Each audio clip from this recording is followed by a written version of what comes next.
Hello. Welcome.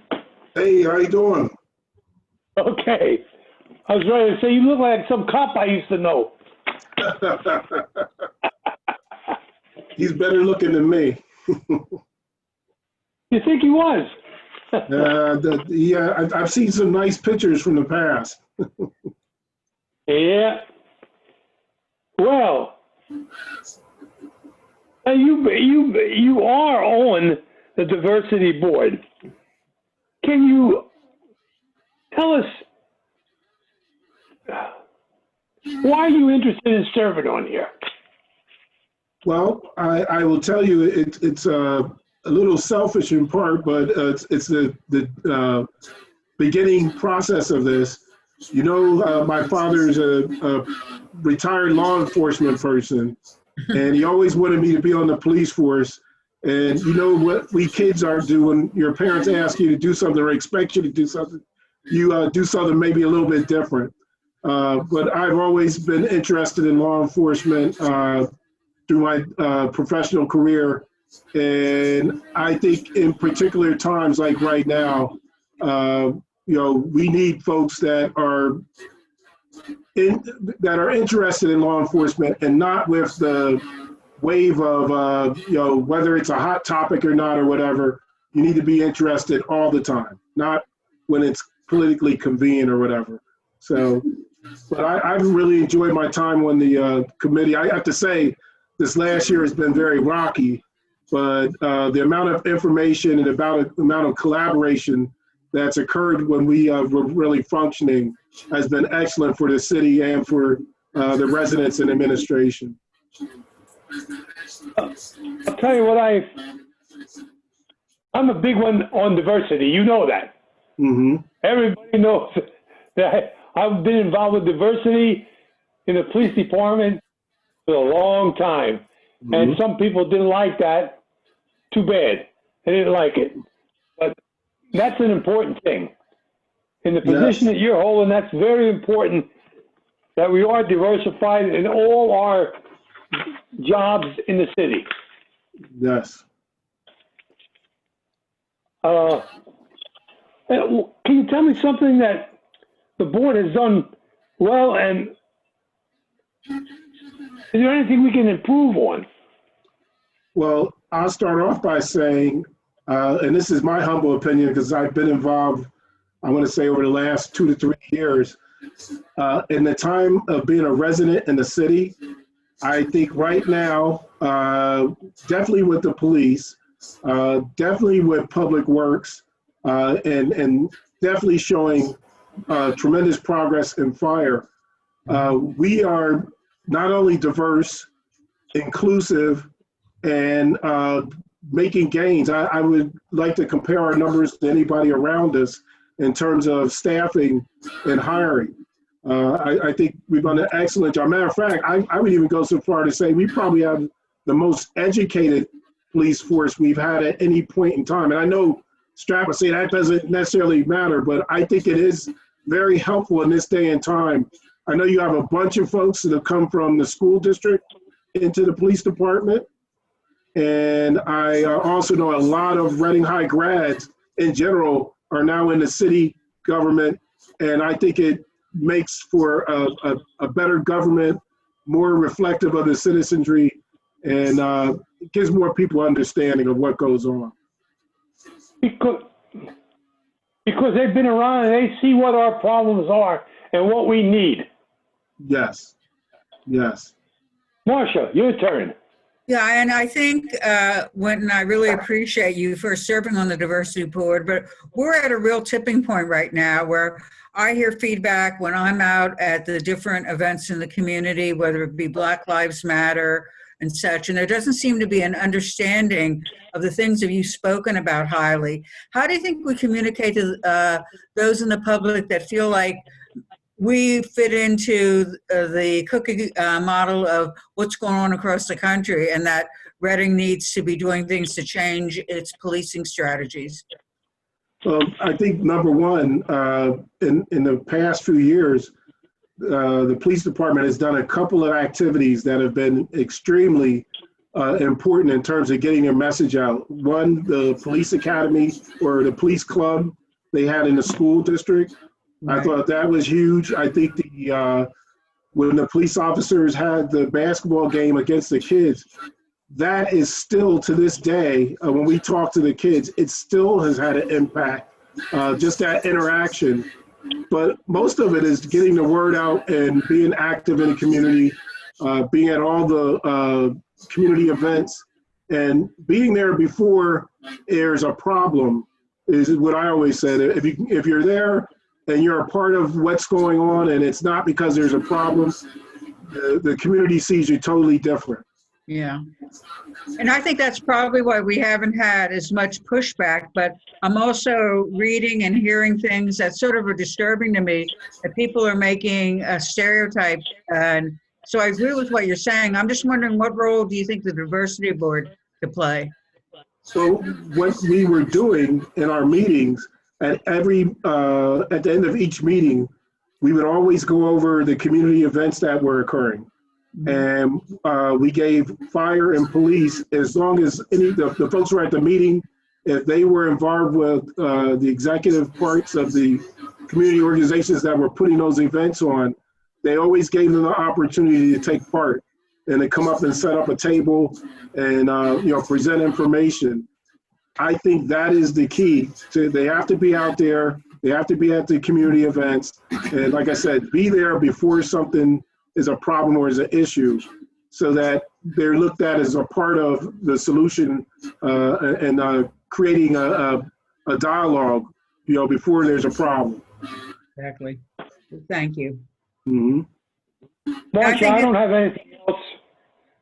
Yeah, and I just You feel have that, anything- Strat, I just feel this is a very important role the diversity board can play moving forward. So I'm glad to hear what's been happening. I can see it in the community that there seems to be a lot of engagement as much as possible during the COVID-19 restrictions.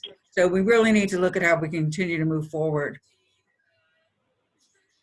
You have anything for us, Clinton?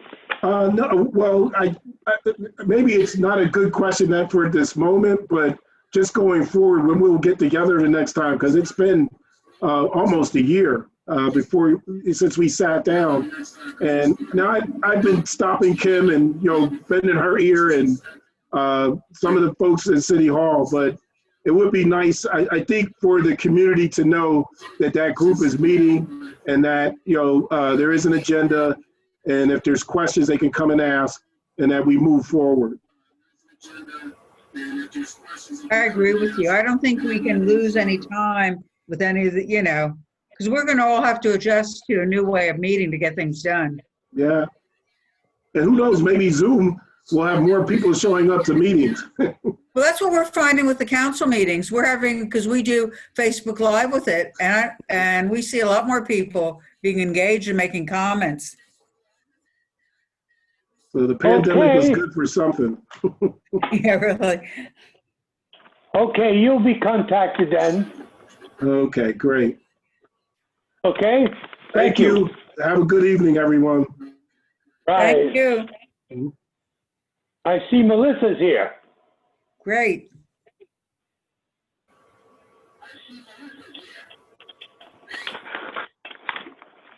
Sorry, I was on another meeting. Thank you, Shelley, for sending me that. I was like, oh my gosh, I completely forgot.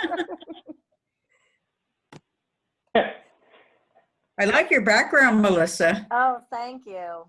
Those are local, my friend Kristen Woodward, it's her artwork. It's really lovely. Thank you. I need to get a picture hanging up behind me. I just have to. Yeah. I was going to say, I'll sell you one really cheap. I have them propped up everywhere. I gotcha. Okay, Strat, you want to start? Yes. Melissa, I have one.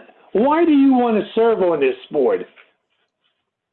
Well, I've actually enjoyed it. I think is this my 7th year? I don't know, Shelley. I don't remember. I'm terrible at remembering how many years I've been on something. But I feel like it's taught me a lot. It's a way I can serve the city I've lived in my entire life. It's basically, I feel like I've gained a lot of knowledge about how government works. So it's partly selfish reasons, but it's also wanting to serve the city. See that the ethics board does not meet regularly. It only meets when there's a problem. Do you find a problem with this? No, it actually works with my schedule very well, Mhm. especially when you're on multiple boards. You know, it can be a lot to have monthly meetings, so I like it. You know, and the one 5-hour meeting made up for quite a few times. So sometimes our meetings are extremely long, other times they're very short. So I don't have a problem with that at all. And Shelley and Ed Stock are wonderful, and all the other lawyers who have been involved. They keep us up to date on everything, so I don't feel like we're ever missing anything. Well, are there any issues that the city could assist the ethics board with? Not currently, Strat. I think that you know, anytime we have any kind of question, either Ed or Shelley finds the answer for us and gets back to us and educates us, because that, I mean, I think that's the one struggle I have is that, you know, I don't have a law background. So there is a lot of lawyerese that goes on in some of those meetings. And so you know, that's not a huge stretch, but a little bit of a stretch. So we, you know, like I said, Ed Stock and Shelley are very good at translating a lot of that for us.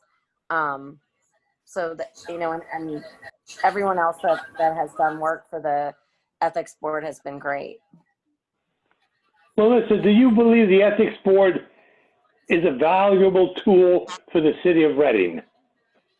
Yes, I do. I think sometimes we're underutilized, but in some ways I'm kind of glad we're underutilized. And maybe that's a sign that things are actually in fairly good shape. You know, I think that I really liked a couple of years ago, I think 2 years ago now, you know, and I believe it's ongoing, that the new employees understand the role of the ethics board and, you know, the process behind making an ethics complaint. So it's important to educate people about them.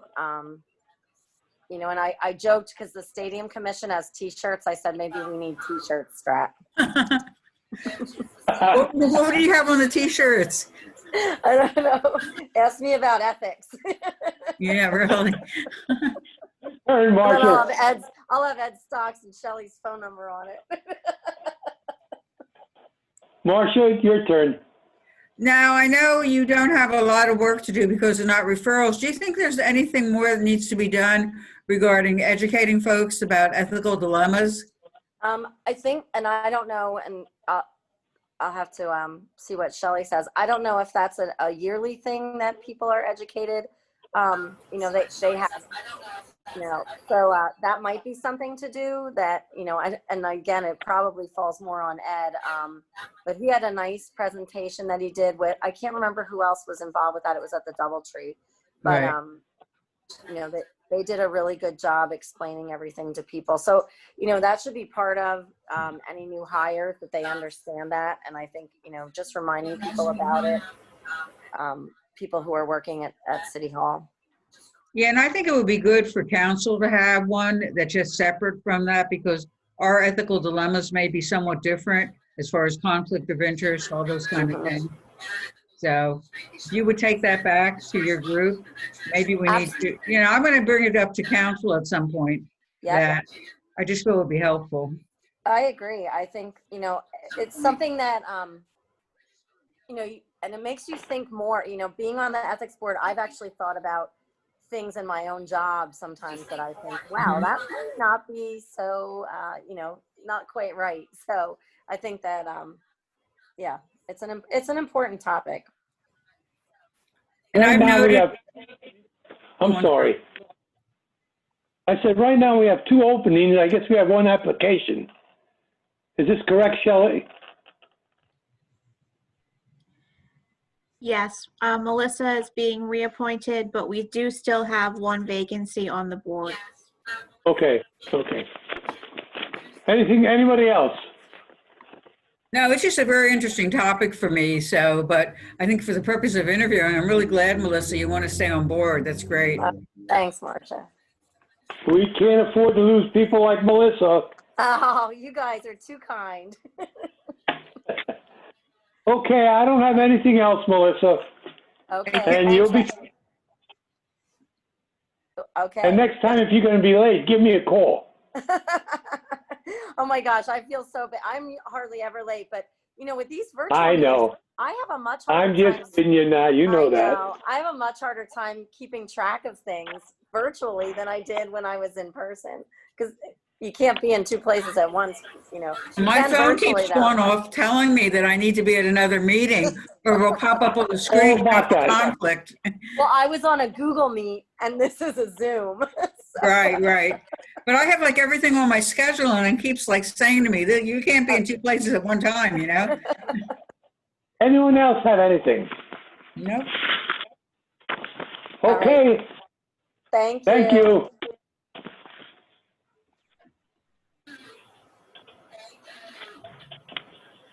Just got my next Zoom link. And those were the only 2 interviews today. Right. Okay, Hi, everyone. I'm sorry I'm late. So And we just got done with the interviews, Shahani. all of them, right? Okay. There was 2 of them, right?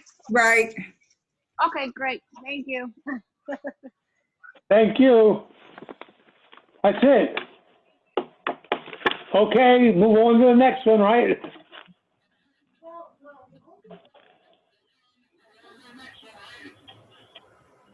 Was that Yeah, the the father- second interview or are there more interviews? That's it? That's, There was only 2. yeah, but you all have a 5 o'clock hearing and a 5:30 committee of the whole. Yeah, Okay. What, you Thank have you. a hearing at 5, you said? A hearing at 5? Yeah. The public hearing on the budget is at 5, and then committee of the Okay. whole for budget review is at 5:30. Gotcha. There's a All right, lot of other things on that agenda besides budget review. I was just Yeah. looking at it. It really, most of it isn't budget review, it's other stuff. Correct. So, hey, Johanny, could you give me a call once we hang up? Okay, we'll do. I'll call you right now. Okay, thanks. All right, bye-bye.